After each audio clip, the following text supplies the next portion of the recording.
Olá pessoal, hoje é o vídeo de resumo das nossas leituras, dos meses de fevereiro e março. Estou acompanhado aqui da Luna, que está gravando bem aqui aos meus pés, então qualquer barulho canino aí que você ouvir é dela. Mas enfim, esse vídeo eu gosto de fazer ele porque é uma forma de passar uma atualização do que eu li e serve como dicas para vocês. E vocês também aqui nos comentários participam dizendo as leituras e algum livro que leu recentemente e gostaria de ver aqui no canal. Então vamos lá, logo depois da vinheta, se liga aí.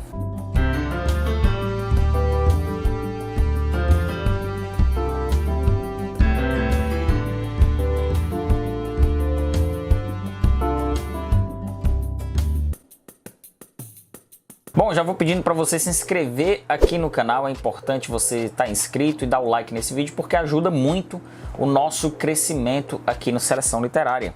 E aí você também, estando inscrito, você fica recebendo as novidades ao longo das semanas que vão saindo os vídeos novos e você vai recebendo, sendo notificado.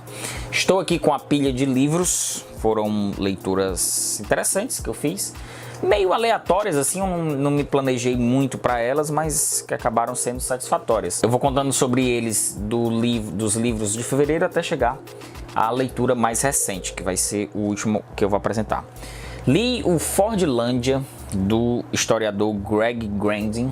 Esse cara investigou a ascensão e a queda da cidade esquecida de Henry Ford na selva. Para quem não sabe, Henry Ford no começo em meados da década de 20 criou uma cidade chamada Fordlândia na selva amazônica. Ele estava querendo fugir de um monopólio inglês da borracha, e aí que estava todo na Ásia, produzindo nas colônias inglesas da Ásia. E aí ele resolveu produzir o seu próprio látex, a sua própria borracha extraída da seringueira aqui na Amazônia. E isso foi uma grande epopeia, assim, uma grande aventura fazer isso, uma empresa privada, criar uma cidade do zero, absolutamente do zero, no meio da selva. E aqui tem uma história todinha contada aqui, eu fiz muitas marcações, eu tô para gravar o vídeo desse livro e em breve a gente vai falar mais. É um livro muito interessante. E acima de tudo eu fiquei com a impressão de que é um livro que nos faz refletir da necessidade humana em se impor diante da natureza.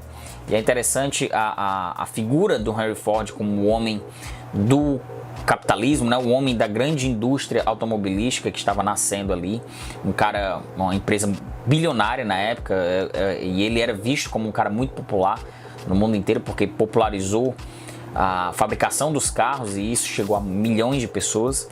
E como esse homem, que era a representação máxima do capitalismo, fracassou diante da selva Amazônia, diante da força da natureza. É interessante, a gente vai ter um assunto bacana para falar sobre esse livro. Depois disso eu concluí, e no princípio ela veio do Bruno de Castro.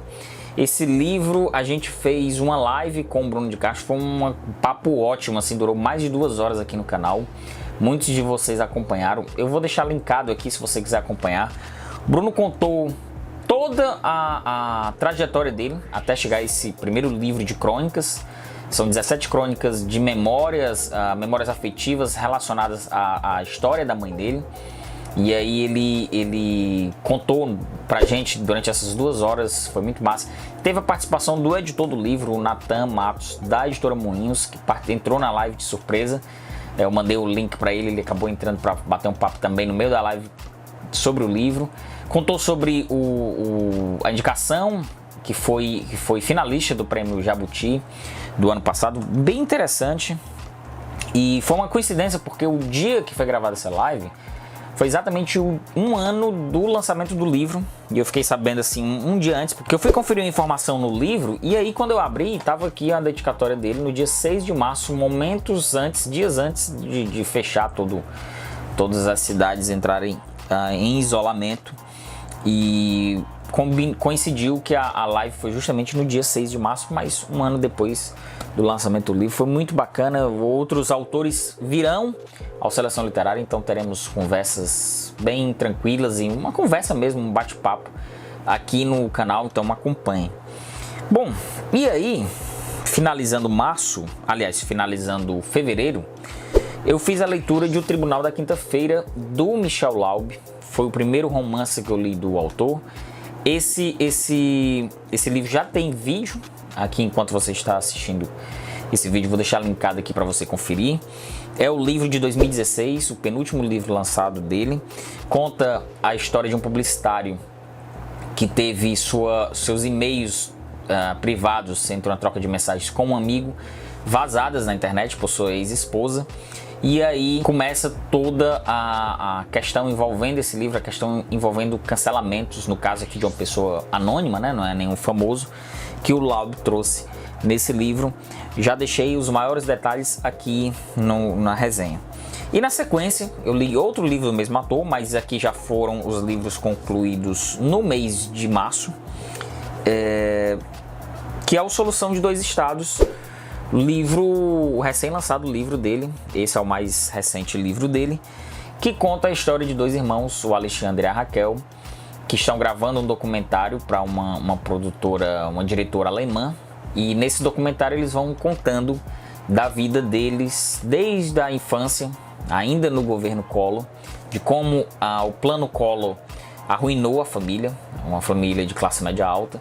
E a Raquel nessa época estudava artes na Inglaterra e o Alexandre estava aqui no Brasil, envolvido nas questões, ali já partindo para a adolescência, envolvido nas questões da falência da família. O pai deles morre nessa época do governo Collor, e como a trajetória deles dois vão chegando nesse documentário até os dias de hoje, até o Brasil de hoje. É um livro que tem muitos questionamentos dos nossos dias, do nosso cotidiano. É comum a gente se identificar com essas abordagens aqui que o Laub traz.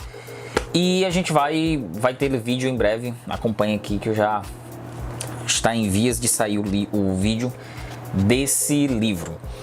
Então foi o primeiro livro que eu li do mês de março. E na sequência eu li um livro curtinho aqui, que é o Breve Manual de Estilo e Romance do Altran Dourado. O Altran Dourado é um dos grandes escritores brasileiros, escritor mineiro, aqui lançado pela editora UFMG, em que ele dá pequenas dicas sobre escrita para autores iniciantes.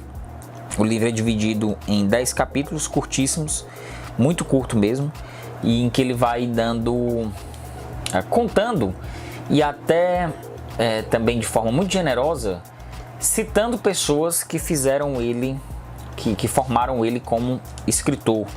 Altran Dourado é um cara que a gente deveria ler mais e ter sua obra republicada. Eu acho que muitos dos livros dele você já não encontra, já não tem publicação sendo reimpressa, tá tudo muito esgotado.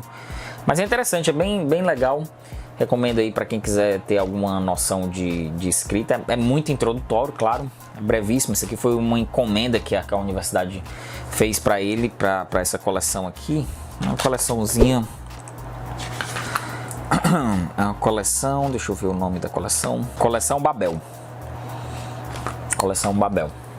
Então, confiram. Depois eu li este belíssimo livro aqui, Rastejando, tem até as minhas anotações aqui que eu fiz, Rastejando até Belém, da escritora norte-americana Joan Didion. Eu assisti o documentário que tem na Netflix sobre ela, que eu acho que a Netflix, as melhores produções da Netflix são os documentários, e fiquei doido para conhecer os livros dela, e acabei comprando esse e comprei mais dois que eu vou ler muito em breve. Esse aqui também eu vou fazer vídeo aqui no canal, já tá pronto aí, nos próximos dias sai. Esse é o livro mais famoso dela, Rastejando até Belém. São ensaios que ela lançou no final dos anos 60 e que ela é uma ensaísta social, né? Ela é uma observadora ali do cotidiano. Aqui no Brasil a gente chamaria isso aqui de crônicas, mas nos Estados Unidos levam o nome de ensaios, e ela divide em 3 partes: Estilo de Vida na Terra do Ouro, que ela conta sobre o bilionário Howard Hughes, o John Wayne, as figuras hippies em São Francisco, que é justamente o ensaio Rastejando até Belém. o camarada Lasky, que é um cara de esquerda lá envolvido também no movimento político na Califórnia. Na segunda parte são os textos pessoais, que ela comenta sobre moralidade, amor próprio, a ideia de escrita dela de ter um caderno. Na terceira parte, a última, 7 lugares da mente. E aí ela conta sobre Sacramento, que é a cidade onde ela nasceu, conta sobre o Havaí, conta sobre o tempo que ela morou muito jovem em Nova York. Pode parecer, esses textos eles podem parecer muito distantes de nós, assim, falar do interior, São Bernardino, falar de Nevada, Las Vegas, Nova York, Los Angeles, podem parecer distantes do leitor brasileiro, mas o texto como ela faz, da forma como ela monta, aproxima muito, porque ela se coloca dentro dos ensaios, então, e ela consegue ter um estilo muito peculiar de narrar as suas histórias. A primeira história é sensacional, eu gostei muito desse livro. A primeira história, aquela conta de um caso de homicídio, Sonhadores do Sonho Dourado, é uma síntese do que é o estilo de vida americano, o sonho americano. Vale muito a leitura, gostei muito, em breve a gente vai comentar mais sobre esse livro. E por fim, aqui estão as minhas anotações, que às vezes nem eu entendo os meus garranchos. E por fim eu concluí o Por Trás das Palavras, que tem esse subtítulo aqui: As intrigas e disputas que marcaram a criação do Dicionário Aurélio, o maior fenômeno do mercado editorial brasileiro, do jornalista César Mota, lançado aqui pela editora Máquina de Livros. O Aurélio, o Dicionário Aurélio, que eu tenho uma edição gigantesca aqui em casa, foi um sucesso editorial, vendeu mais de 15 milhões de cópias, foi lançado pela editora Nova Fronteira em 75, só que ele tem uma história de muitos percalços, até ele virar esse fenômeno editorial. O Joaquim Campelo e o Aurélio, que são os dois caras, o Aurélio é o que assinou a obra, o filólogo mais famoso do Brasil, junto com o Antônio Oás, e o Joaquim Campelo foi o cara que caiu em campo atrás de investidores e mantendo mesmo, até com o seu próprio bolso, dinheiro do seu próprio bolso, a equipe de colaboradores que estavam trabalhando no dicionário. E essa coautoria do Joaquim Campelo sempre foi reclamada por ele, inclusive na justiça. Tem um longo processo judicial que foi travado por ele, querendo o reconhecimento e a coautoria do dicionário. E o César Mota, ele nos conta essa disputa até a publicação, até os dias de hoje, né? Porque até foi votado, chegou até aí ao STF essa questão, e a gente vai fazer um vídeo em breve sobre ele. É curioso a história de todo esse dicionário, da fabricação mesmo de um livro, da feitura, desde da ideia de conceber um dicionário brasileiro que vire referência, inspirado no Oxford, no Webster nos Estados Unidos, no Oxford na Inglaterra, e até chegar a essa briga judicial. Bem interessante, a gente vai fazer um vídeo também sobre ele. Bom, pessoal, é isso. Me conte aí o que é que você andou lendo. Deixa um comentário aqui comigo.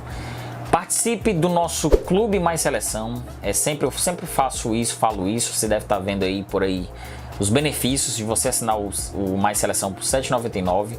Você ajuda muito aqui a gente a se manter e produzindo os vídeos e gerando esse conteúdo que vocês fazem uma troca tão bacana com a gente.